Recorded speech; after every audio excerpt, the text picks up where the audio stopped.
Happy Lord's Day, everyone. Praise the Lord for bringing us here this morning to worship Him. So please turn with me to 1 Timothy chapter 6, verses 3 to 10. 1 Timothy chapter 6, verses 3 to 10.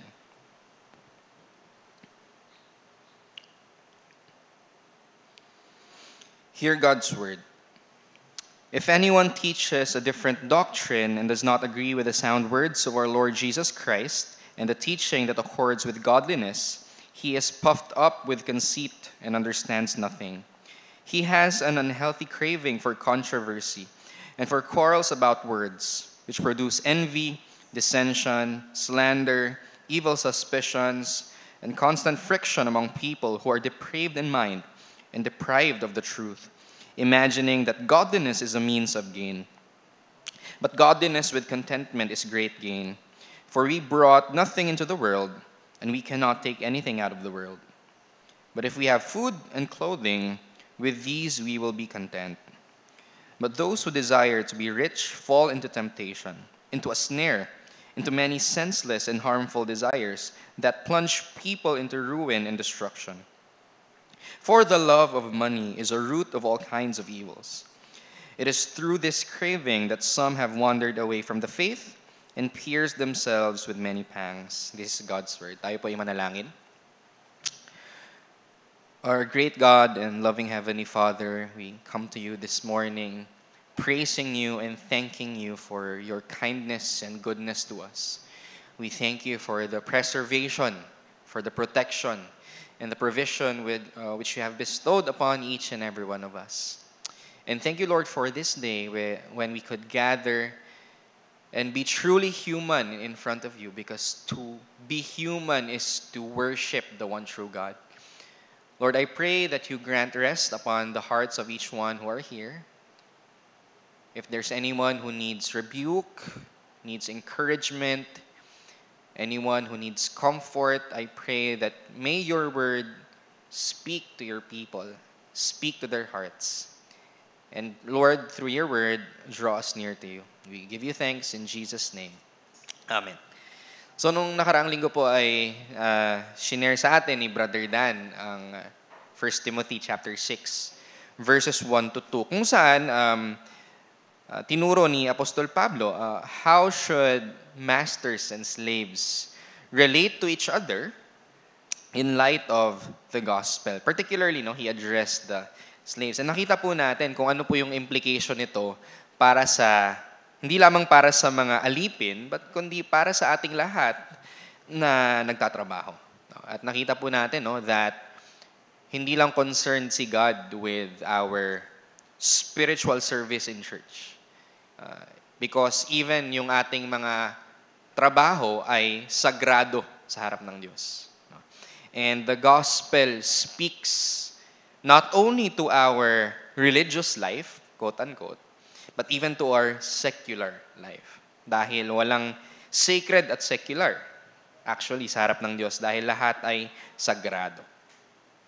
So ngayon naman, we will be talking about the next passage wherein makikita po natin yung warning ni Apostol Pablo kay Timothy about false teachers sa church, which is natakal na po natin dati. And ano ba yung characteristics nitong mga false teachers na ito? And how does this affect the church? And ano ba yung dapat nating panghawakan? Ano yung dapat nating itatak sa ating puso't isipan para hindi tayo mahulog doon sa kanilang characteristics or the temptations that they bring with their teaching. Okay. So ngayong umaga po, ang topic natin ay greed and godliness. And to give you a summary, the main idea of our message is the gospel frees us from the grip of greed and covetousness and leads us to the freedom of godly contentment. Kapag naunawaan natin yung ginawa ng Panginoong Hesus para sa atin, tayo po ay ma-free, makakalaya mula sa kasakiman, mula sa katakawan. At dahil sa gospel, matututo po tayong mamuhay ng mayroong contentment. No?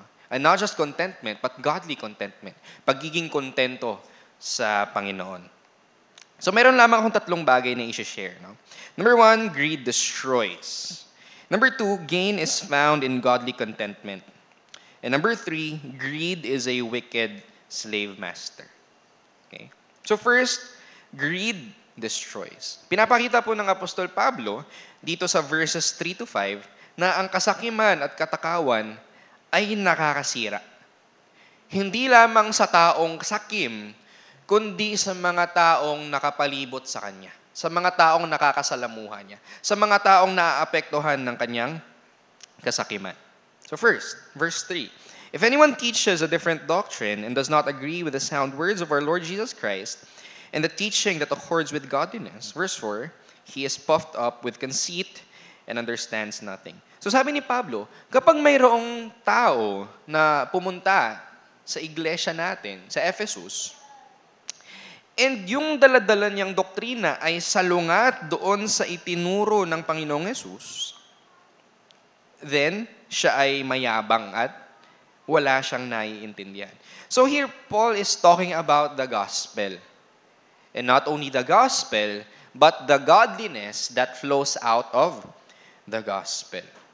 So kung mayroong taong pumasok dito at may daladala siyang doktrina na hindi consistent sa gospel, inaatake na yung katuruan na ang kaligtasan ay sa pamamagitan lamang ng pananampalataya kay Jesus. At kapag ang itinuturo niya is instead of leading you towards being godly, dinadala kayo sa kasalanan at sa self-righteousness, huwag kayong makinig sa kanya. Dahil siya ay mayabang at wala siyang naiintindihan. Okay. So this is the characteristic of false teachers. Mayabang at walang alam. I don't know if you're familiar with the term na Dunning-Kruger effect. Siguro narinig nyo na yun, no? Dunning-Kruger effect. Pag sinabing Dunning-Kruger effect, madalas daw, yung mga taong mayroong surface level knowledge, ibig sabihin kakaunti lang yung kaalaman, sila daw yung pinaka-confident at maingay. Pero kapag ang isang tao ay nagiging expert sa isang bagay, mas marami siyang natututunan, mas nagiging humble daw siya. Dahil habang nag-aaral siya, doon niya na-realize na the more that I know that I don't know. Habang mas may mga natututunan ako, mas nakikita ko na ang dami ko pa palang hindi alam. So, yung mga taong konti lang ang alam, sila yung mas mayabang, sila yung mas maingay.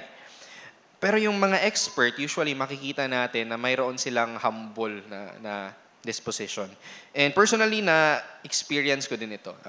When I attend conferences, or nami-meet ko yung mga speakers sa mga theological conferences, sila yung pinaka-down to earth na taong nakikilala ko. Para hindi mo makikita na sila yung doktor. Pero yung mga taong nakabasa lang ng isang book, bakit sila pa yung mas maangas umasta? So, Paul says, ito yung characteristic ng mga false teachers. Nakikita nyo na ang gagaling nilang magsalita, ang iingay nila, tunog marunong, pero kung uusisain mo ang mga katuruan nila, it's empty. Puro kayabangan. Wala silang naiintindihan. Okay? So, it's important for us na dapat alam po natin yung salita ng Diyos. Dapat yung puso't isipan po natin ay nahubog na ng Ebanghelyo. Nang sa gayon, kapag mayroon po tayong narinig na isang tagapagsalita o isang mangangaral, hindi po tayo mabighani sa kanya, sa ganda ng kanyang boses o sa tunog ng kanyang mga itunuturo na parang bago ito hindi ko pa narinig ito Okay? So let's be careful. Hindi porket magandang pakinggan o tunog marunong, tama na. It's very important for us, Paul teaches, that we should understand the sound words of our Lord Jesus Christ. Okay. And then ano pa po ang characteristic ng false teachers? Patuloy po natin yung verse 4. He has an unhealthy craving for controversy and for quarrels about words. Okay? So itong taong ito, mayroon siyang desire na manggulo at makipag-away. Now, when we talk about the gospel, ang gospel po na dala-dala natin ay offensive. It's offensive by its nature. Dahil kapag tayo po ay nangangaral ng mabuting balita, sinasabi po natin sa mga tao na sila ay makasalanan. Na ang lahat ng kanilang iniisip, lahat ng mga kagustuhan ng kanilang puso, lahat ng kanilang mga ginagawa, lahat ng mga salita na lumalabas sa kanilang bibig ay may bahid ng kasalanan. At dahil po diyan, hindi sila nakakalugod sa Panginoon. That's a very offensive message. And we tell them na dapat mong isuko ang iyong buhay sa Panginoong Yesus. We tell them to repent, magsisi at manampalataya sa Panginoong Yesus. The message that we bring is offensive. Kung makikita po natin sa Book of Acts, there are times when the apostles are persecuted. Nagkakaroon ng riot kapag sila ay nangangaral ng salita ng Diyos dahil offensive ang gospel. However, ang mga false teachers, hindi sila nakaka-offend ng tao dahil sa mensahe na kanilang daladala. They offend people dahil gusto lang nilang mang-offend.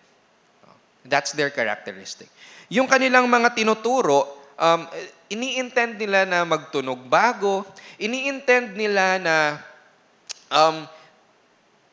mandurog ng doktrina ng ibang tao, not because they love God, they love the Word, and they love the people, but because they love controversy. So yun po ang characteristic ng false teachers. They divide people, they destroy people because they love division and they love destruction. So let's be careful of people na nagsasabing the church has had it wrong for so much. Ngayon lang natin natutunan na ito pala ang tinuturo ng salita ng Diyos. Okay? So if there are people who question established doctrines that come from God's Word, let's be careful. Okay? Let's be careful. And then ano ang nagiging bunga nitong ministry ng mga false teachers na ito? When we look at the words of Jesus Christ, ano ba ang bunga ng gospel? Unity, fruitfulness, edification. Pero sa mga false teachers, anong nangyayari? Latter part ng verse 4 sabi, which produce envy. Inggit. Nagkakaroon ng inggitan. Dissension. Ibig sabihin, unnecessary, violent conflict. Slander, nagkakasiraan. False report. False witness. Chismis. Evil suspicions. So, ina-assume na nila ang worst of the people.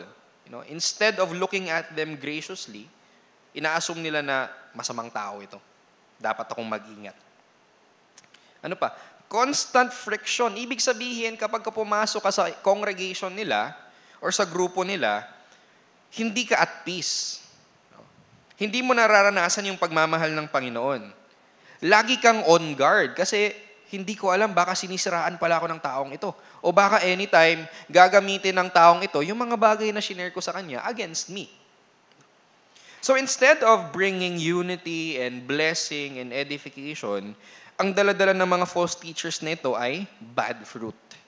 Gulo, kasiraan, division. Okay? So now, hindi naman po lahat ng division ay mali. There are times when division is necessary kapag ka ito ay for the sake of the truth. For example, if you look at the Reformation, bakit humiwalay si Martin Luther? Actually, hindi niya naman talaga gustong humiwalay. Finorced out siya. Pero bakit nagkaroon ng divide? It's because kailangan nilang mag-take ng stand na ito ang katotohanan ng gospel. Kapag nanatili sila doon, then it means nakikipag-unite sila sa mga taong hindi naniniwala sa gospel. So there are times when division is necessary. Not all division is wrong, especially if it's for the sake of the gospel, of the glory of God, and of the truth. However, dapat maging last resort ang division. Hindi siya something that you easily do. Itong mga false teachers na ito, they do it for the sake of the love of division. Mamaya makikita natin, ano ba yung ugat ng kanilang desire na magmayabang at mang-divide. No? But yun, one mark of a false teacher is he loves to place divisions rather than blessing them with love and unity. Okay. Now, ano yung sunod na sinabi ng Apostol Pablo? What kind of people are these? What kind of people are false teachers and the people that they bring with them? Verse 5, constant friction among people who are depraved in mind and deprived of the truth. So itong mga taong ito daw ay depraved of mind. So pag sinabing depraved, another word for depraved is corrupted. Na-corrupt ng kasalanan. So ang pag-iisip nitong mga taong ito has been corrupted by sin. That is why mali yung tinuturo nila at mali yung nagiging product ng kanilang buhay because they let sin drive their thinking, their feeling, and their doing. At dahil sobrang corrupted na ng kasalanan ang kanilang mga pag-iisip nila, sabi dito, they are deprived of truth. Sin has caused them to reject the truth and be empty of the truth. Okay. So makikita natin bakit ganito sila, bakit sila mayabang, why do they want to divide? Bakit sila nanggugulo? Dahil puno ang kanilang puso at isipan ng kasalanan to the point na hindi na nila nakikita at naiintindihan ang katotohanan ng mabuting balita. That Christ loves sinners and wants us to be reconciled to God. Now, ano ang nag-a-animate? Ano ang nag-push dito sa mga false teachers na ito na maging ganito? The last part of verse 5. Imagining that godliness is a means of gain. Bakit sila mayabang? Bakit sila nagtuturo ng mga bago at maling katuruan? Bakit sila nagdi-divide? Because for them, godliness and ministry is a means of gain. Pera. The quicker they divide the church and bring people with them, the quicker they get their money. Yun yung kanilang goal. Bakit ganun sila ka-harsh? Bakit ganun sila kagaling magsalita? Bakit ganun na lang nila kabilis, kagusto na mabilis dapat ma-divide yung mga tao para magkaroon kami ng sariling congregation? Dahil para pag na-isolate nila itong mga taong ito, kanino mapupunta ang kanilang mga offering? Sa mga false teachers. Okay. So, ginagamit nila ang relihiyon, ang godliness, para masatisfy ang kanilang pagnanasa sa pera. So, greed led false teachers to create false teachings para guluhin ang fellowship ng church. Para makadala ng mga tao away from the church. At para makapag-build ng sarili nilang grupo, bakit? So they get the glory and the gold. So again, dapat po tayong mag-ingat sa mga tao who question historical, biblical Christianity. Yung mga churches and people na kine-question ang tunay na pagka-Diyos at tunay na pagkatao ng Panginoong Yesus. Especially ngayon sa Filipino church, mayroong mga magtuturo na kini-question ang character ng Diyos ng Old Testament.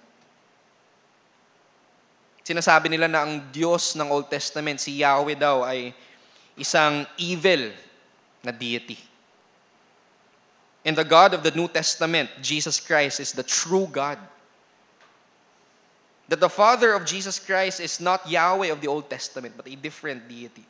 Ito po ay isang lumang heresy na hindi po natin dapat tanggapin.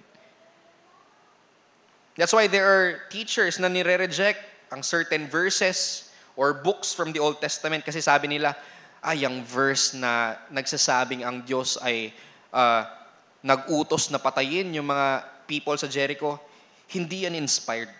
Hindi yan totoo dahil hindi yan ang Diyos. Dahil ang Diyos ay puro pag-ibig lamang. So let's not listen to those people. Let's be careful who we listen to. Every time na mayroong mga nagtuturo na the church has got it wrong, we get it right, dapat magkaroon po tayo ng question mark. Let us always go back to the Word. And let us look at how God has preserved His truth throughout the ages until now. The church has existed for 2,000 years. And we can gain insight and wisdom from them. Yung mga pagkakamali noon, inaddress nila, kaya dapat nating pakinggan para hindi na maulit yung mga pagkakamali nila noon. So what do we learn from this? Church, greed can make us do foolish things. Kapag napuno po tayo ng kasakiman at katakawan, hindi natin namamalayan na nakakagawa tayo ng mga kalokohan. Foolish things. Whether that be a greed for money or a greed for glory. Dahil ang kasakiman at katakawan, hindi lang naman po sa mga material na bagay. It could also be for glory. Greed can cause us to do foolish things.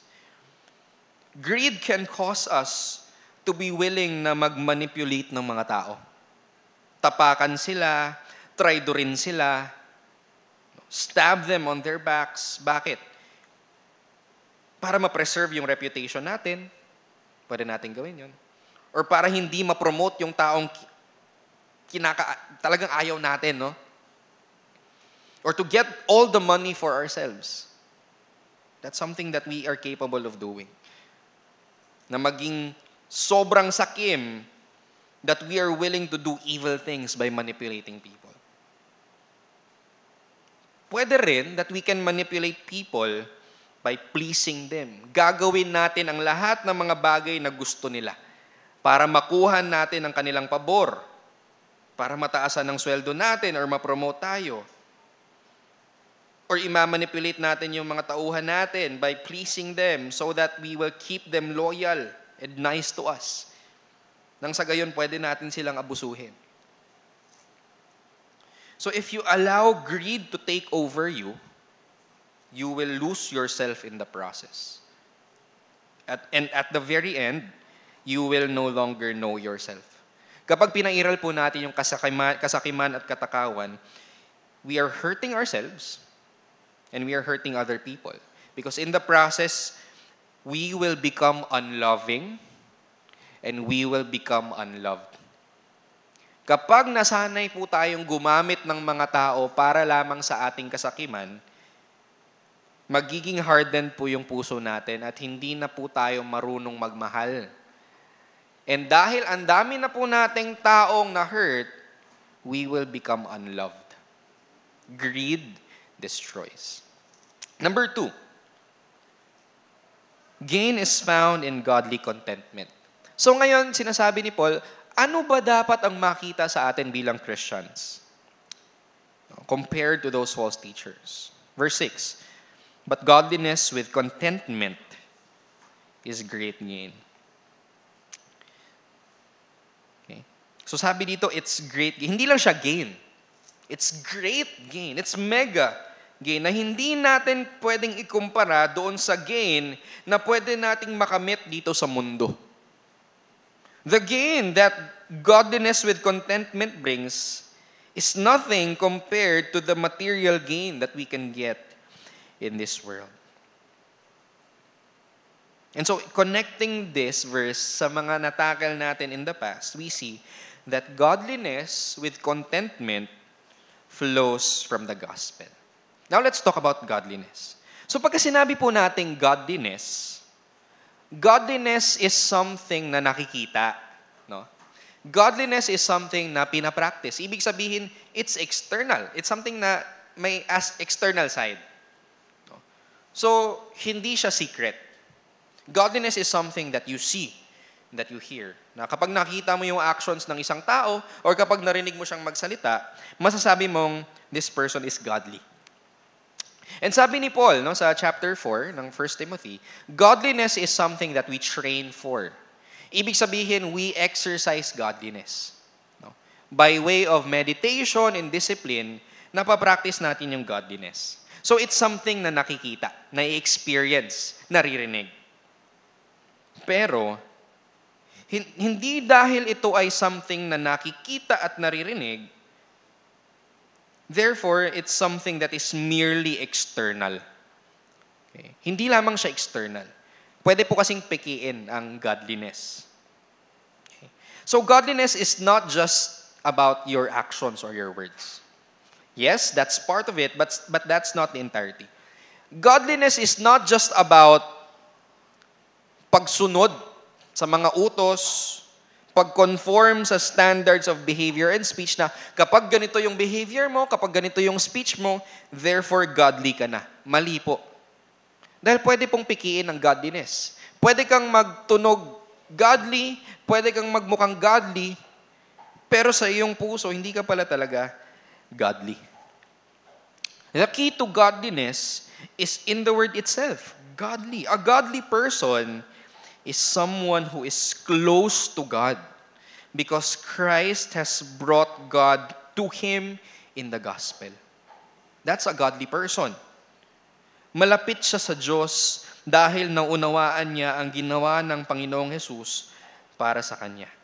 A godly person is a sinner who has experienced the grace of God in Jesus. Godliness begins with the gospel. And because this person is close to God and loves God and desires to honor and glorify God, he now desires to live a life of loving obedience to God. Yun po yung godliness. Hindi lamang po siya, sige, pag nagawa ko to, pag sinabi ko to, magmumukha na akong godly. Hindi. It flows from a heart that is reconciled to God in Jesus. A heart that is close to God. At kapag malapit ang puso mo sa Panginoon, dahil naunawaan mo ang ginawa ng Panginoong Jesus para sa'yo, naturally, godly living flows out of it. So you don't just obey for the sake of obeying. You obey because you love the God who saved you. That is what godliness is about. It flows from the gospel. And then sabi ni Paul, godliness with contentment is a great gain. Godliness and understanding of the gospel leads us to true contentment. So ano ba yung contentment? Sabi ni Jeremiah Burroughs, a Puritan, Christian contentment is that sweet, inward, quiet, gracious frame of spirit which freely submits to and delights in God's wise and fatherly disposal in every condition. Ano ibig sabihin nun? When a person understands na dahil kay Kristo, ako ngayon ay anak na ng Diyos.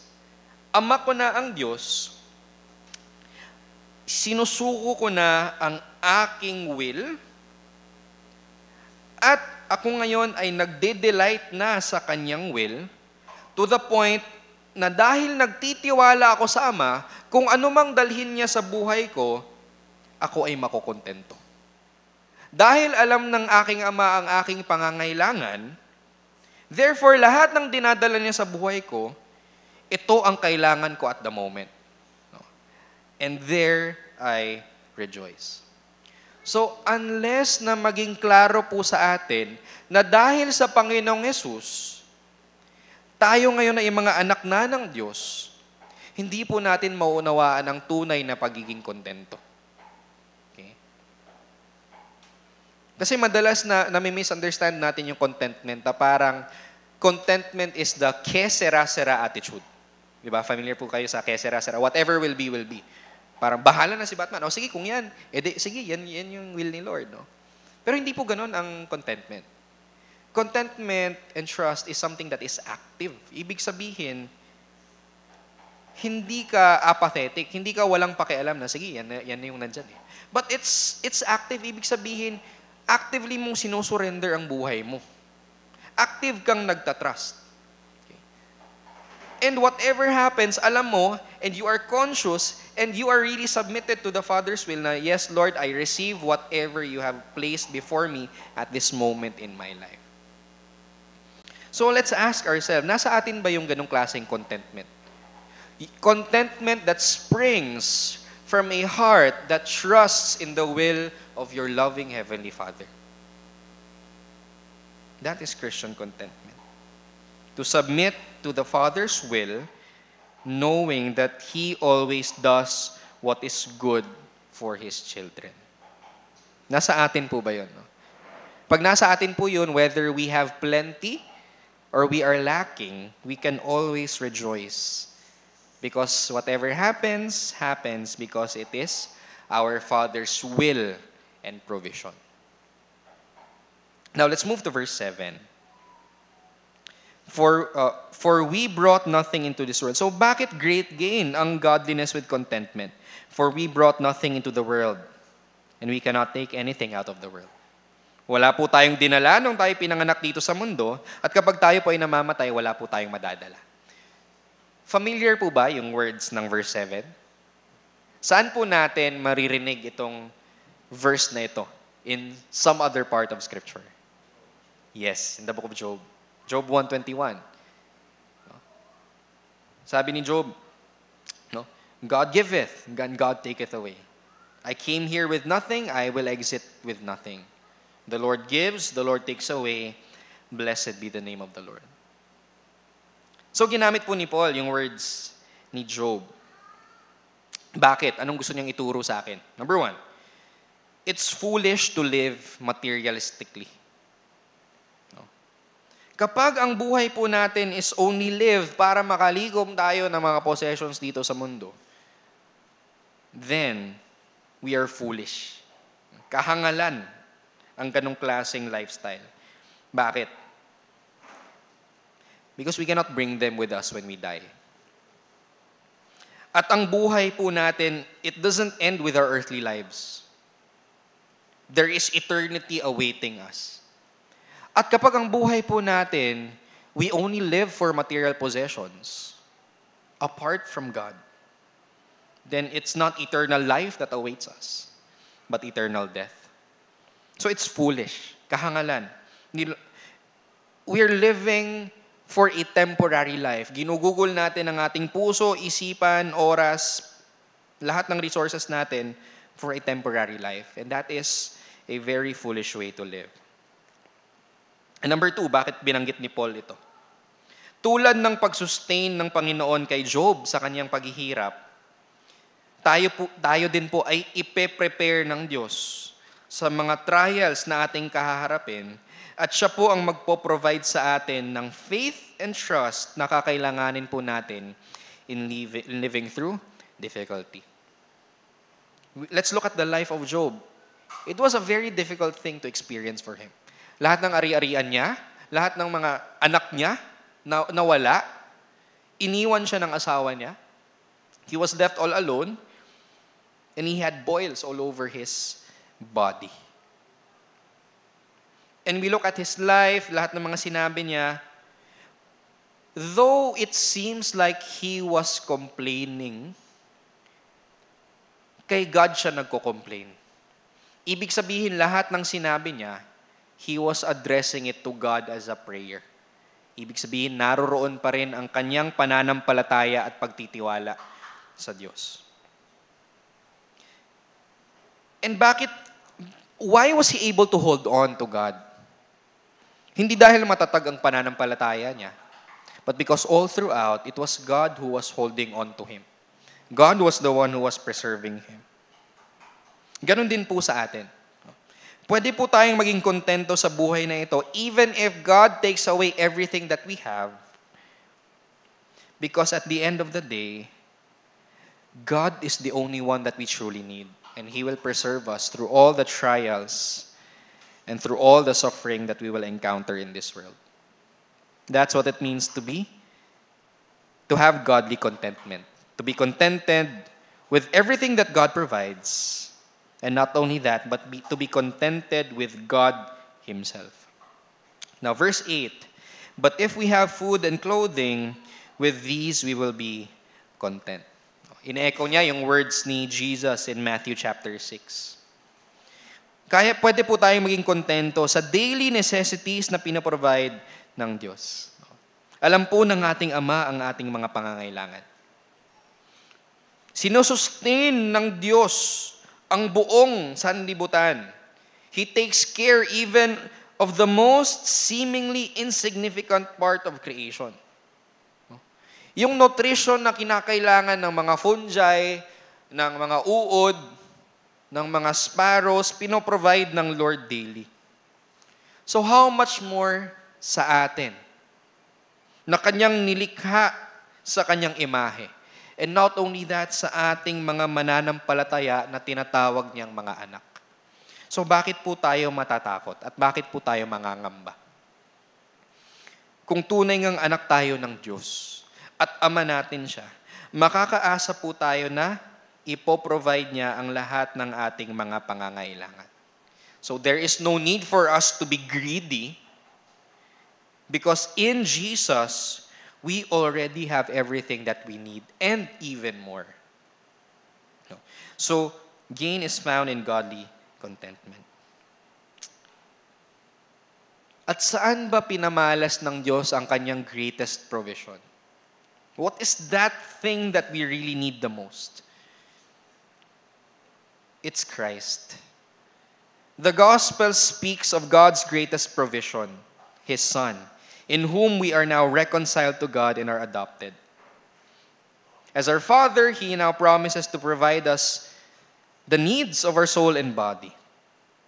So wala na po tayong hihilingin pa. To live in faith leads to contentment in what God provides, knowing that our ultimate need, which is salvation from our sins, has already been provided in Jesus. At kung na-provide ng Diyos ang ating ultimate need, He will take care of the rest. Now, let's go to our third point. Greed is a wicked slave master. Sabi sa verse 9, but those who desire to be rich fall into temptation. So, hindi po ito condemnation against rich people. Because God does allow some of His children to be rich in this life. That's okay. And that's good. That's a blessing. So, what is Paul against here? Doon sa mga tao na mayroong lost pagnanasa after money and they only live this life for the sake of material possessions. That is sin. And anong nangyayari sa kanila? They fall into temptation. Okay. So falling is something that is entirely their own decision. Nakita nila yung temptation, nagustuhan nila, so they willingly jump into that temptation at nahulog sila sa temptation. They desire sin, that's why they fall into sin. Then ano pang sabi dito? Into a snare. So pag sinabing snare, ito po ay trap. Trap na ginagamit para sa mga hayop. Parang mouse trap or net. So, ang difference between animals is yung mga animals, hindi nila alam na may trap madalas. Kaya sila natatrap kasi nakita nila yung pagkain, hindi nila alam na may trap.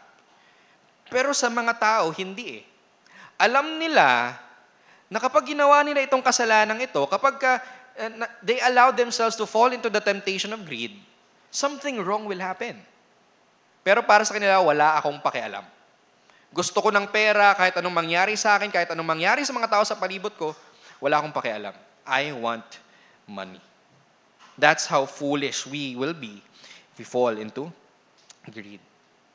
We know what we are getting ourselves into. We know that it is wrong. We know that it destroys. But sin makes us so foolish that we willingly jump into the trap. Kaya nga sabi ni Paul, into many senseless and harmful desires that plunge people into ruin and destruction. Okay. It makes us lesser than animals.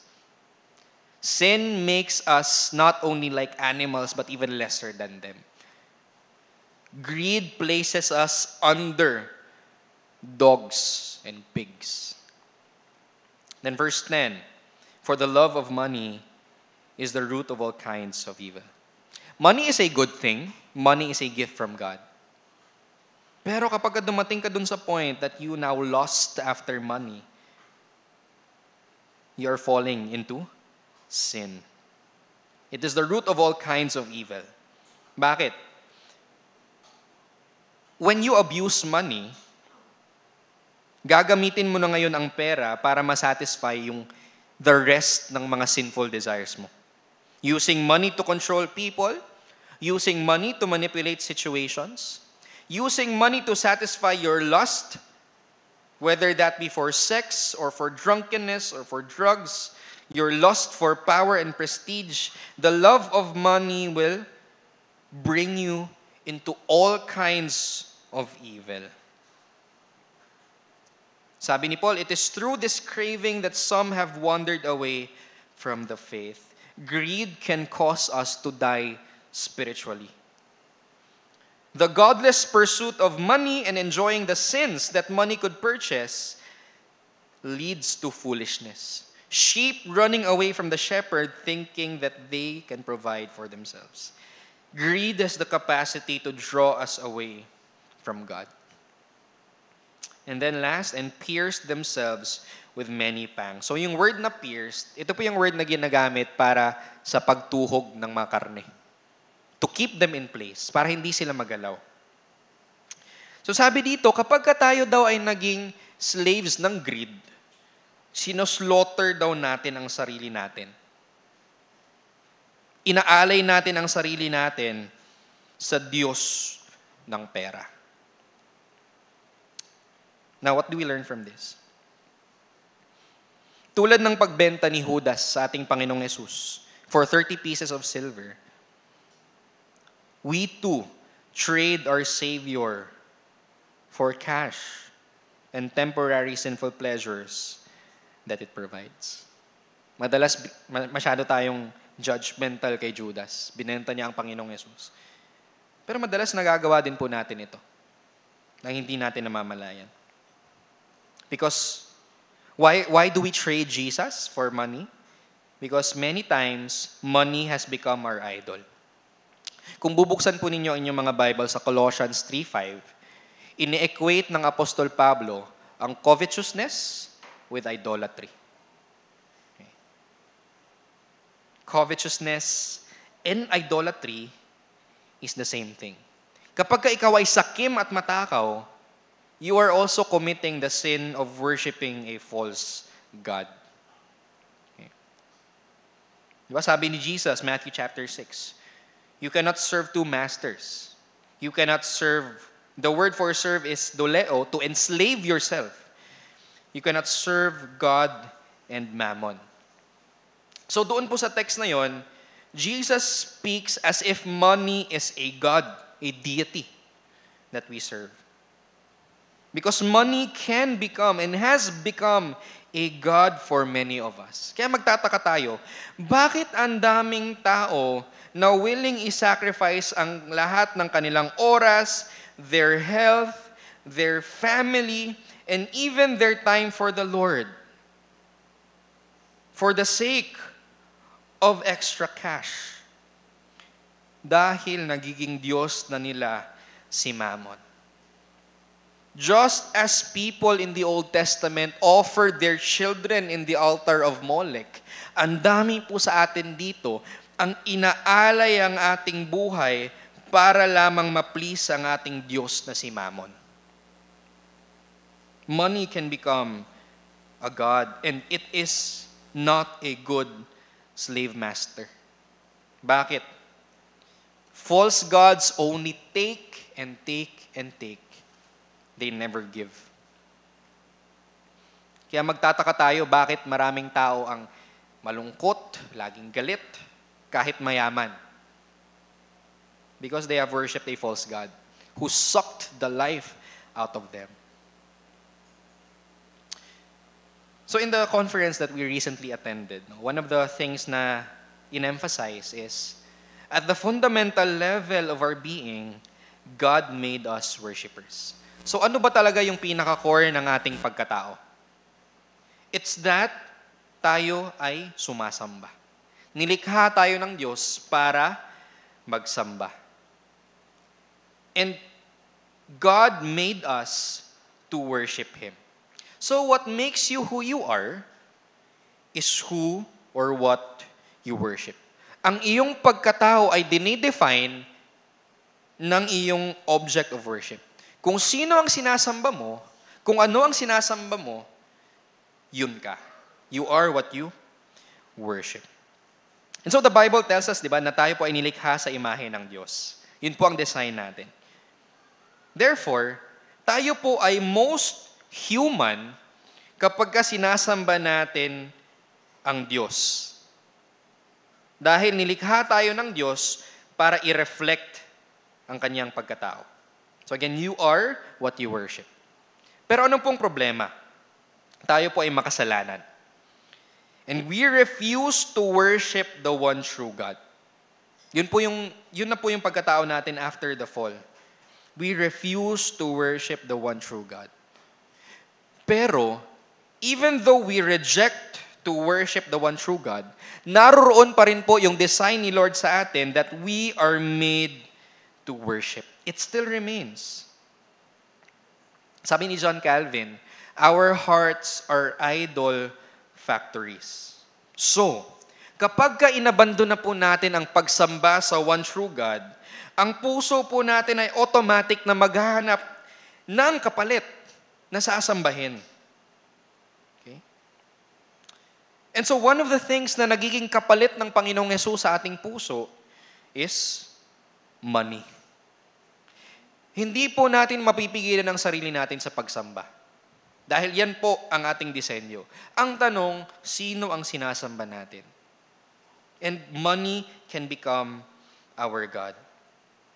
We degrade ourselves from our glorious design of being made in the image of God into serving mammon.